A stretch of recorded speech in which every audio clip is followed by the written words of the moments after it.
PM Modi ने गुजरात और दीव के तूफान प्रभावित जिलों का हवाई सर्वे किया। इस दौरान गुजरात के सीएम विजय रूपाणी भी उनके साथ मौजूद रहे। पीएम ने ट्वीट करके कहा कि केंद्र और राज्य सरकार मिलकर के काम कर रही है। हालात का जायजा लेने के बाद पीएम ने सीएम और अधिकारियों के साथ बैठक भी की। इसमें जल्द तबाही से निपटने का ब्लूप्रिंट तैयार किया गया। तूफान से तबाह गुजरात के लिए पीएम मोदी ने 1000 करोड़ रुपए के राहत पैकेज की घोषणा की। तूफान में मारे गए लोगों के परिजनों को 2-2 लाख रुपए के मुआवजे का भी ऐलान किया गया, जबकि घायलों को 50,000 की मदद दी जाएगी। ताउते तूफान की वजह से गुजरात को करीब 3000 करोड़ के नुकसान का अनुमान है। 28,000 से ज्यादा कच्चे मकान क्षतिग्रस्त हो गए। 68,000 से ज्यादा पेड़ तूफान की चपेट में आकर गिर गए। ताउते तूफान ने 45 लोगों की जान चली गई और 635 पशु भी मारे गए। तूफानी हवा से 76,000 से ज्यादा बिजली के खंभे टूट गए। इसकी वजह से 1685 गांवों की बिजली आपूर्ति ठप है। तूफान की वजह से समंदर में फंसे बार्ज P305 जहाज का रेस्क्यू मिशन जारी है। जहाज पर मौजूद लोगों में से 188 लोगों को सुरक्षित बचा लिया गया।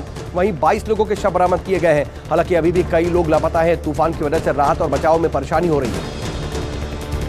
यूपी के सीएम योगी आदित्यनाथ ने कोरोना की रोकथाम के लिए आज बड़ा फैसला किया। टीम 9 की बैठक में सीएम का ऐलान सामने आया है कि कोविड के कारण अनाथ हुए बच्चों की सारी जिम्मेदारी राज्य सरकार उठाएगी। सीएम ने महिला एवं बाल विकास मंत्रालय को इस संबंध में तत्काल विस्तृत कार्य योजना तैयार करने के निर्देश भी दिए हैं।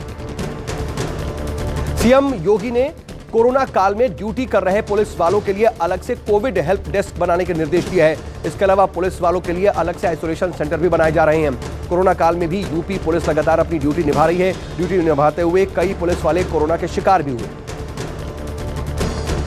देश में कोरोना के संक्रमण दर में भी काफी कमी आई है। 3 मई को संक्रमण दर 17.13% थी, जो कि अब घट करके 13.3% रह गई है। वहीं कोरोना से मृत्यु दर 1.1% है और एक्टिव केस घट करके 13% हो गए हैं। देश में कोरोना से मौत का कुल आंकड़ा 2,83,000 के पार पहुंच गया है।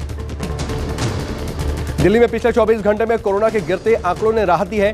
दिल्ली में 3,846 नए मामले सामने आए, जबकि 235 लोगों की कोरोना से मौत हुई। पिछले 24 घंटे में 9,427 लोग रिकवर भी हुए।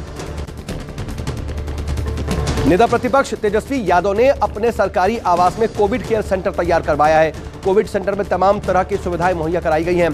तेजस्वी यादव ने पत्र लिखकर के राज्य सरकार से इसे टेक ओवर करने का अनुरोध किया। इससे पहले तेजस्वी ने सीएम नीतीश कुमार से राज्य का दौरा करने और लोगों की मदद करने की भी परमिशन मांगी थी। राजस्थान सरकार ने ब्लैक फंगस को महामारी घोषित कर दिया है। राजस्थान महामारी अधिनियम 2020 के तहत इसे महामारी घोषित किया गया है। राज्य में कोरोना के बढ़ रहे ब्लैक फंगस के मामले जो थे, उसके बाद यह फैसला किया गया। स्वास्थ्य विभाग के प्रमुख शासन सचिव की तरफ से यह आदेश जारी किया गया। कोरोना के बाद अब यूपी में ब्लैक फंगस के मामलों में तेजी आने लगी है। लखनऊ के KGMU में अब तक 50 मरीजों को भर्ती करवाया गया। इनमें 9 मरीज पिछले 24 घंटे में आए हैं। 6 लोगों की सर्जरी हो चुकी है। अब तक ब्लैक फंगस की वजह से 4 लोगों की मौत हुई है, जबकि 1 मरीज को अस्पताल से छुट्टी दी गई। ब्लैक फंगस को लेकर के सीएम शिवराज सिंह चौहान ने जानकारी दी। सीएम ने भरोसा दिया कि राज्य में जितने भी एंटी फंगल इंजेक्शन की जरूरत पड़ेगी, उसकी आपूर्ति की जाएगी। सीएम ने कहा कि मैं लगातार संपर्क में हूं और लगातार बातचीत कर रहा हूं। मध्य प्रदेश में ब्लैक फंगस के 573 मरीज हैं। पटना में बाप बेटी की जोड़ी ने एक अनोखा मेडी रोबोट बनाया है। यह रोबोट मरीज को ऑक्सीजन, दवा, खाना देने के साथ ही मेडिकल जांच भी करता है।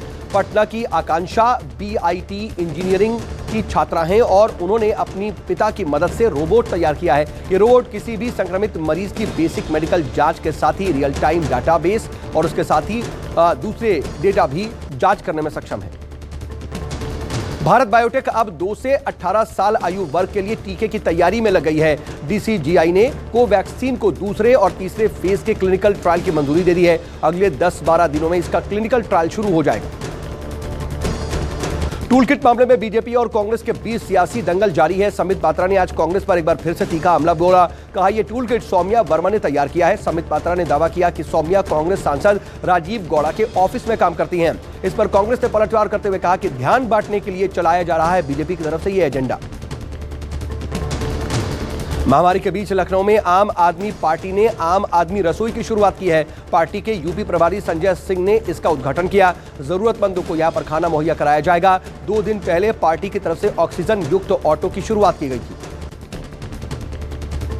नारदा स्टिंग मामले में कोलकाता हाई कोर्ट में सुनवाई कल तक के लिए टाल दी गई है। मामले में गिरफ्तार ममता सरकार के मंत्रियों और नेताओं के जमानत पर आज सुनवाई होनी थी। अब याचिका पर कल सुनवाई होगी। केंद्रीय गृह मंत्रालय ने विदेशों से आने वाली आर्थिक मदद के नियमों में राहत दी है। एफसीआरए के रजिस्ट्रेशन के समय सीमा को सितंबर 2021 तक बढ़ा दिया गया है। साथ ही भारत में खाता खोलने की नियत समय को भी बढ़ा दिया गया है। संस्थाएं अब संसद मार्ग के स्टेट बैंक मुख्य शाखा में 30 जून 2021 तक खाता खोल सकती हैं।